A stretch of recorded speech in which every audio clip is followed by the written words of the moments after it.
In this episode of Doom Eternal Explained by Hugo Martin, we're going to take a look at the ending of Tag 2 and talk about why the Doom Slayer, the demon-slaying godlike man, lost his powers and was sealed by the ancient gods. At first you had my curiosity, but now you have my erection. If you like Doom, subscribe and leave a like. That will make this man incredibly happy. Estaría muy feliz, por favor. And well, enjoy the video, my friends. Have a good day. You are not my friends. You're my brothers, my friend. I really thought he died, like, at the end. Yeah, I know. I saw that. I was like, he's not dead.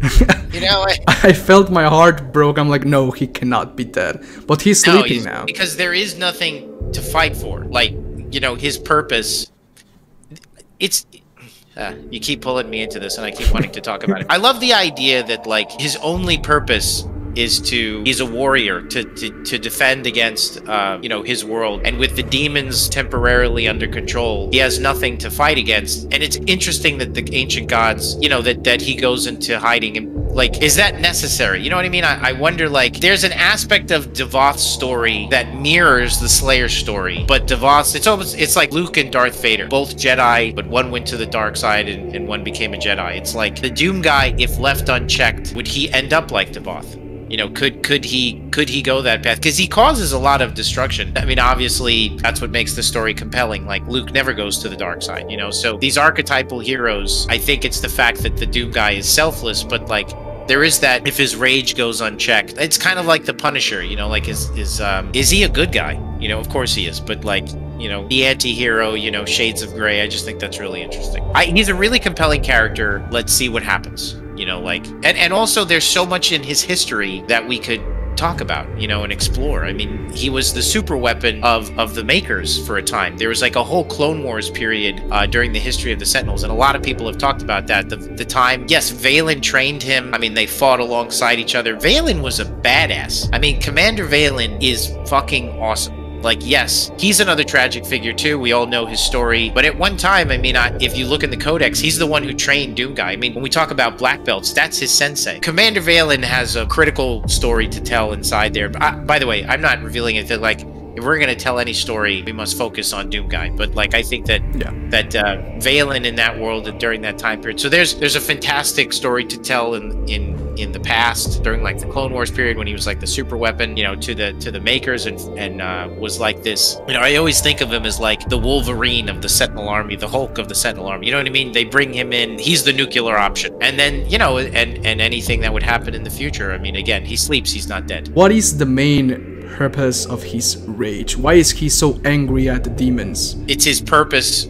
I can't talk about this. I mean, I have an idea of why it happened because I've done videos on that. There's many reasons. The stuff that's very clear is you look at the torn picture in his hub. That's his family. So he lost everything from the demons. You consider what happened in the Sentinel world. Like, he lost everything, was stranded in hell, went to the Sentinel world, rised up in their ranks. You know, along the way, you know, his potential is unlocked, you know, through the divinity machine. But, you know, ultimately, I mean, again, that was always there in him. Unlike Devoth, I don't know that he was aware of it. I think he feels somewhat responsible for what happened to the Sentinel world. So now it's kind of like this cross to bear, you know, his relationship with the demons. And so there's a lot of anger, I would say, this desire for revenge. I think he's lost so much around and because of the demons that there is no compromise. Like, everybody around him, because of Argent energy, because they are the bees and they have honey, and everybody wants some of Argent energy. The hell energy is critical. But the Doom guy knows that he knows where that always leads to, you know. So his rage against them is after, like, a long time of suffering and seeing what happens when people get involved with the demons and everything he's lost around it. That's also not to say, like, what was his relationship like with the Sentinels during that time? I mean, he fought alongside them, you know, like, he learned their ways. Like, he had a life with them, and aspects of it were probably good. He adopted and assimilated to their culture, and then he watched it all get destroyed, you know, again, second time.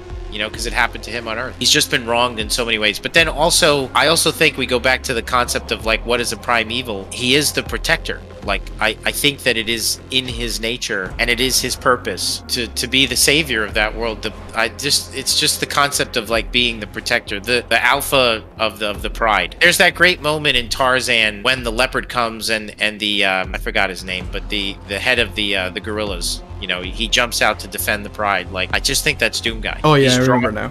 Yeah. Yeah, he's drawn to conflict. You know, he doesn't start fights, but he finishes them, which I think is badass.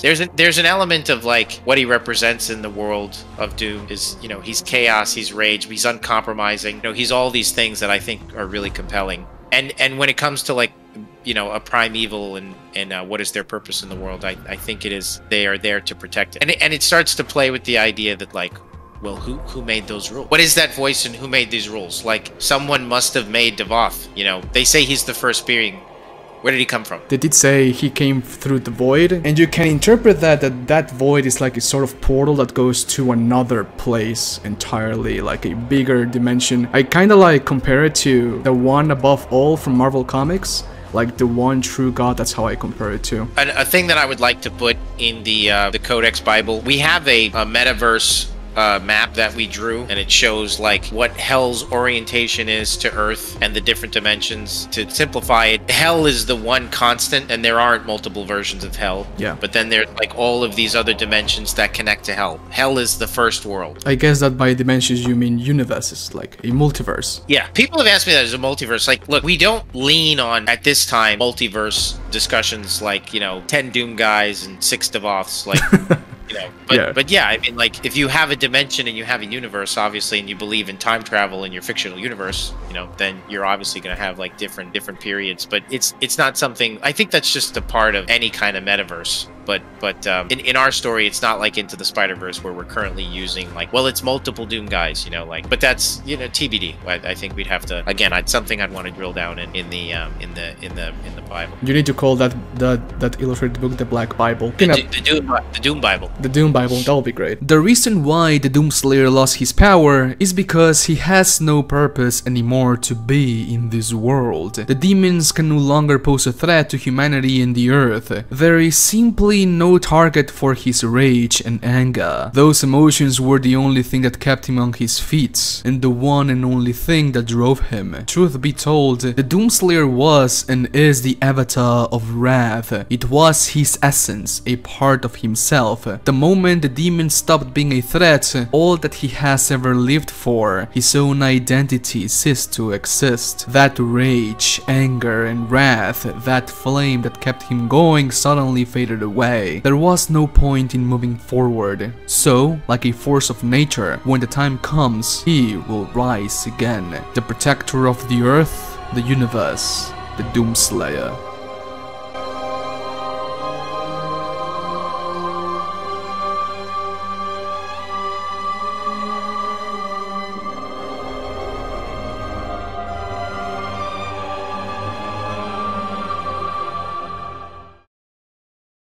Special thanks to Grayson West for becoming a Patreon. Thanks man, I appreciate that. A huge thank you to all of my Patreon supporters, and a humongous thank you to all of my chat slayers. InfinityX117, Cole Thompson, Jack Attack Hero, The Boss Bass, Solity Fire, Icon of Sin, Kuru Kenshi, Doomslayer 471, The Regular Dude, Andrew Drew, Steven Gonzalez, Elite Chancho, Grimmy Dude, Saint Hanthorn, General Crypto, Unknown User Zero, Asombra, Florian Hablo, and Grayson West. Thank you guys so much for your amazing support on the Patreon page. Guys, if you want to support the channel in any way, becoming a Patreon is the best way possible, so link to the Patreon page is going to be down below. A buck or two really goes a long way, but if you cannot do that, you watching this video is support enough. Commenting, liking, sharing, whatever. You being here is enough.